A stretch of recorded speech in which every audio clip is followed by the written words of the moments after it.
The dawn of October the 25th, 1944, broke over the Philippine Sea with a deceptive and quiet calm. The men aboard the small escort carriers of Task Unit 77.4.3, universally known by their radio call sign Taffy 3, were preparing for another routine day of flight operations off the eastern coast of Samar.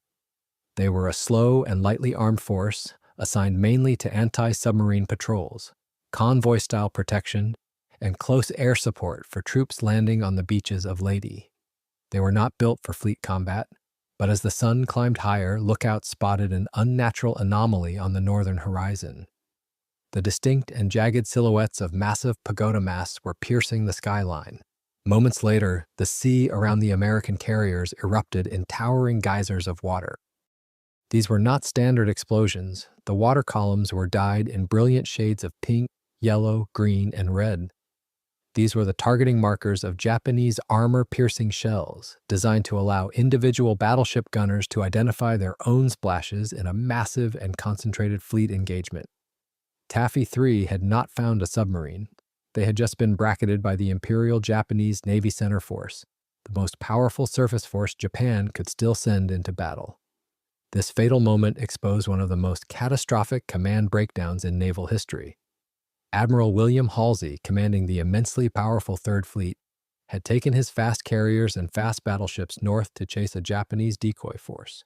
In doing so, he left no fast battleship force covering the vital San Bernardino Strait. Vice Admiral Takeo Kurita, commanding the center force, had slipped his massive armada through the strait under the cover of darkness. Now, 4 battleships, 6 heavy cruisers, 2 light cruisers, and 11 destroyers were bearing down on a fragile American screen that had no business fighting a surface war. Taffy 3 was trapped in a stern chase off Samar, and by every metric of naval engineering, tactical doctrine, and basic physics, the ensuing engagement should have resulted in the immediate and total annihilation of the American ships. To understand the absolute certainty of this impending massacre, one must look at the mechanical reality of the vessels involved. The Japanese center force was engineered for the singular purpose of obliterating enemy battle fleets in deep water. At the heart of this formation sailed the Yamato, a super battleship displacing over 65,000 tons. The Yamato was armed with 9 18.1-inch main guns, the largest and most powerful naval artillery ever mounted on a warship. These guns fired shells weighing over 3,000 pounds, capable of devastating heavy armor at extreme ranges. The Japanese heavy cruisers hunting alongside Yamato were capable of speeds up to 35 knots, armed with devastating 8-inch guns and lethal oxygen-fueled long lance torpedoes that left no visible wake. They were heavily armored, highly trained, and designed to absorb extreme punishment while delivering killing blows to heavy targets. In stark contrast, Taffy 3 was an improvised fleet built for utility, not survival. The core of the task unit consisted of 6 Casablanca-class escort carriers, mass-produced baby flat tops built to commercial shipyard standards, but designed from the start as escort carriers. They displaced under 11,000 tons at full load and, in combat terms, could make only about 18 to 19 knots. They possessed no armor plating, no heavy surface radar, and only a single 5-inch gun mounted on the stern for defense. Shielding these vulnerable flight decks was a desperately thin screen of 3 destroyers and 4 destroyer escorts. The American Fletcher-class destroyers were highly capable and fast ships, displacing 2,050 tons and capable of 35 knots, carrying 5 5-inch guns and 10 Mark 15 torpedo tubes. But they were essentially unarmored against cruiser and battleship fire, built to rely on speed, maneuverability, and offensive torpedoes, rather than deflecting incoming heavy shells. The ultimate mismatch was etched in cold steel. Japanese battleships were designed to crack heavy armor and sink capital ships, while the American escort carriers and destroyer escorts were optimized for convoy protection, anti-submarine work, and close support. Even the fleet destroyers were never meant to duel a battle line. When the Japanese guns opened fire, the distance between the 2 fleets was rapidly closing, and the 18-knot top speed of the escort carriers meant escape was a mathematical impossibility. Faced with inevitable destruction, the only viable option was extreme tactical aggression. Before the task unit commander could even issue the order to form a defensive screen, Commander Ernest Evans of the destroyer USS Johnston took his ship out of formation and turned directly toward the Japanese heavy cruiser line. Evans initiated a solitary torpedo charge, driving his 2,050-ton destroyer against a wall of incoming heavy artillery. The Johnston accelerated to 35 knots, laying a thick curtain of black smoke from its funnels to obscure the carriers behind it.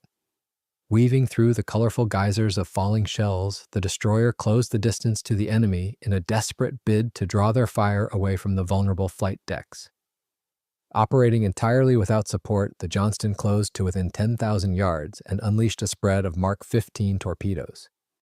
In a stunning display of tactical precision under intense fire, one of these torpedoes struck the Japanese heavy cruiser Kumano, detonating violently, blowing off its bow, and forcing the crippled cruiser out of the battle line. But the physics of a single destroyer fighting a battleship fleet could not be suspended for long. The Japanese retaliation was overwhelming.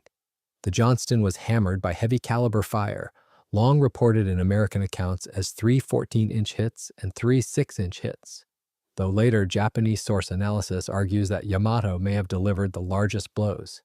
The impact was catastrophic. The massive kinetic energy of the incoming rounds tore through the destroyer, knocking out the main engines, destroying the gyro compass, and severing vital communication and electrical power lines. Commander Evans was severely wounded, losing fingers and having his clothing blown off by a blast, but the ship did not sink. Instead, Evans dragged himself to the fantail of the crippled destroyer. With the bridge ruined and the steering disconnected, he shouted rudder orders down through an open deck hatch to sailors who were manually turning the massive steering gear by hand in the dark.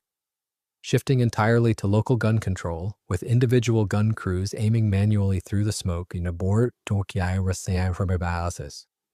the battered Johnston continued to fight for 2 more hours, refusing to yield the sea. The survival of the Johnston after absorbing multiple heavy-caliber hits raises a profound engineering question regarding why these unarmored American ships did not instantly vaporize when struck by battleship shells. The answer lies in a bizarre technological paradox, where extreme power became a fatal weakness against extreme vulnerability. The Japanese center force was firing armor-piercing shells, munitions specifically designed to smash through feet of hardened steel armor on enemy dreadnoughts. These shells used base-detonating delayed fuses, built to explode after the projectile had passed through armor, water, or both, not the instant it touched a target. Against a battleship, that delay was deadly. Against destroyers and escort carriers, it could become a grotesque mismatch. The American ships carried no armor capable of stopping battleship shells. Their thin, non-armored plating offered very little resistance.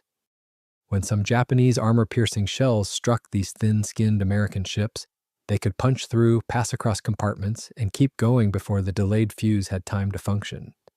The result was not a clean miracle and not guaranteed safety, but a brutal pattern of over-penetration. Enormous shells sometimes did less explosive damage than their designers had intended. The immense destructive power of the Yamato was neutralized not by defensive strength but by the complete absence of it. Compounding this physical phenomenon was a massive disparity in fire control technology. The Japanese Navy relied heavily on enormous and highly complex optical rangefinders. These mechanical and visual devices required clear lines of sight to calculate distance and firing solutions. Knowing this, the American destroyers utilized their chemical smoke generators to lay dense curtains of visual cover, which mixed with passing rain squalls to completely blind the Japanese optics. Without visual tracking, the Japanese gunners were reduced to guessing ranges. Meanwhile, some American destroyers had radar-assisted fire control systems that gave them a crucial edge in smoke and rain. They could keep firing with radar ranges, local control, and trained gun crews when optical sights failed. But the smoke-choke battle was never a clean radar lock or a continuous stream of hits. Technical doctrine, which dictated building for heavy fleet action in clear weather, created a fatal blind spot when confronted with smoke and unarmored targets. The solitary sacrifice of the Johnston was only the beginning of the aggressive counterattack. Seeing the carriers still in mortal danger, the rest of the tiny American screen committed to the fight. The destroyers Hoel and Heermann plunged into the smoke, followed closely by the Samuel B. Roberts. The Roberts was a John C. Butler-class destroyer escort, a ship even smaller and slower than the Fletchers. displacing about 1,745 tons at full load and armed with only two 5-inch guns and 3 torpedo tubes. The Roberts was never meant to engage anything larger than a surface submarine. Yet, its crew drove the tiny vessel to point-blank range against Japanese heavy cruisers, closing the distance to just 4,000 yards and firing its guns so rapidly that the paint blistered on the overheated barrels.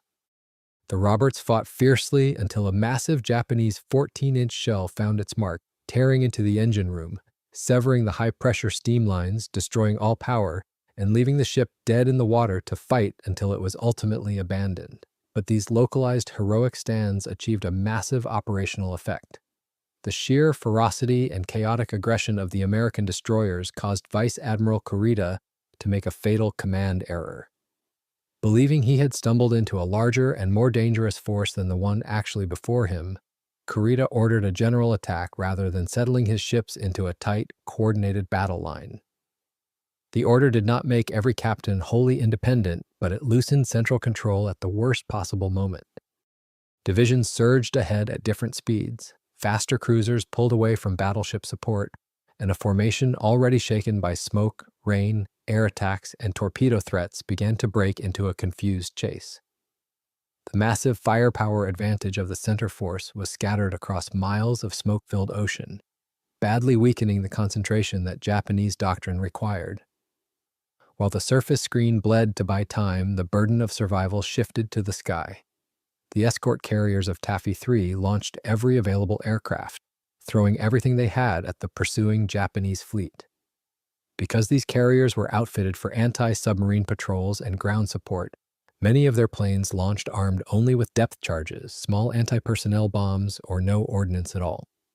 It did not matter. The American pilots executed relentless and desperate airstrikes, diving through walls of intense Japanese anti-aircraft fire. When they ran out of ammunition, or if they had launched with empty bomb racks, the pilots simply continued to attack, executing highly aggressive dry runs. They would push their planes into steep dive profiles, flying directly at the bridges of Japanese battleships and cruisers without any weapons to drop. Japanese naval doctrine dictated that capital ships must take immediate evasive action when under air attack, especially if torpedo tracks were suspected. A capital ship could simply not risk a catastrophic underwater hit. By repeatedly diving on the enemy without weapons, the American pilots forced the Japanese ships into continuous and violent evasive turns. Every time a Japanese cruiser turned away to dodge a fake torpedo, it lost speed and ground in its pursuit of the slow escort carriers. This tactic of pure psychological pressure was astonishingly effective, but Yamato's most consequential turn came from a genuine torpedo threat launched by the American surface screen. As torpedo tracks threatened the flagship, Yamato turned away and steamed north for crucial minutes, carrying Kurita away from the tactical center of the fight. The relentless buzzing of the unarmed planes, combined with the aggressive maneuvering of the destroyers below, created severe optical illusions for the Japanese commanders. Staring through smoke and rain, harassed from above and below, the Japanese officers drastically overestimated the size, speed, and class of the ships they were fighting. However, despite the technological miracles of overpenetration, the blinding effects of smoke, and the relentless pressure from the pilots and destroyer crews, physics could not be denied indefinitely. The cruel geometry of a naval pursuit still favored the faster Japanese cruisers. Even if the battle line itself could not make 35 knots, the cruiser screen could close on escort carriers struggling at roughly 18 to 19 knots through smoke, turns, and evasive maneuvers. As the morning wore on, the Japanese heavy cruisers began to close the range on the fleeing Casablanca-class escort carriers. The smoke screens began to thin, and the Japanese gunners finally found visual marks. The USS Gambier Bay became the tragic proof of the limits of survival. Caught on the exposed edge of the formation, the Gambier Bay was pounded by Japanese surface gunfire, with the exact mix of cruiser and battleship hits still debated in later analysis. Without armor to protect its vital spaces, the carrier absorbed repeated shell hits that shattered its internal structures. Heavy rounds tore into the thin flight deck and hangar spaces, starting fires and wrecking the ship's ability to keep moving. The engineering spaces flooded, boiler pressure failed, and the engines finally stopped. Dead in the water, burning and listing heavily, the Gambier Bay was destroyed by surface gunfire, becoming the only United States aircraft carrier sunk by enemy naval gunfire during the war. The sinking of the Gambier Bay sent a chilling realization through the rest of Taffy 3. The desperate tactics had bought them over 2 hours of life, but the margin was finally exhausted. The American destroyers were sinking or crippled, the aircraft had no fuel or weapons left, and the surviving escort carriers were entirely exposed to the unyielding advance of the heavy cruisers. Annihilation, which had been delayed by a combination of extreme aggression and atmospheric luck, now seemed absolutely certain. And then, at 0920 in the morning, precisely when the destruction of Taffy 3 still seemed possible, Kurita gave the order to turn north and withdraw. The fire did not vanish everywhere in a single cinematic instant, but across the smoke-choked water the pressure began to break. The psychological toll of the intense and chaotic American defense had completely broken his situational awareness. Disoriented by the aggressive counterattacks, the relentless dry runs from the air, and the blinding smoke, Kurita had convinced himself that he was not fighting a group of slow escort carriers. He genuinely believed he had engaged the fast fleet carriers of Admiral Halsey and a powerful screen of heavy cruisers. Fearing that American fast battleships were closing in to destroy him, Kurita abandoned the pursuit and ordered his massive armada to retreat back toward the San Bernardino Strait. The strategic miscommunication between Halsey, who assumed the strait was guarded, and Admiral Thomas Kincaid, who commanded the escort fleets, would be preserved as one of the most controversial command failures in modern naval history. But the men of Taffy 3 had no time for strategic debate. They were busy surviving. The cost of the day was devastating. Taffy 3 lost 5 ships: the escort carrier Gambier Bay, the destroyers Hoel and Johnston, and the destroyer escort Samuel B. Roberts during the surface battle, followed later by the escort carrier St. Lo to a kamikaze attack. Hundreds of sailors were left fighting for their lives in the oil-slicked water. Yet the battle off Samar remains the ultimate naval survivor case file. Task Unit 77.4.3 survived an unwinnable trap because of a bizarre convergence of factors. They survived because enemy doctrine failed under pressure, and because the immense destructive power of armor-piercing shells ironically spared the thin and unarmored hulls they struck. But most importantly, they survived because they weaponized tactical aggression. By acting like a heavily armed strike force, a collection of slow escort carriers, destroyer escorts, and fragile destroyers shattered the cohesion of the strongest surface force Japan could still send to sea, proving that even in a war defined by heavy metal and massive guns, the human system operating under ultimate pressure remains the most unpredictable variable of all.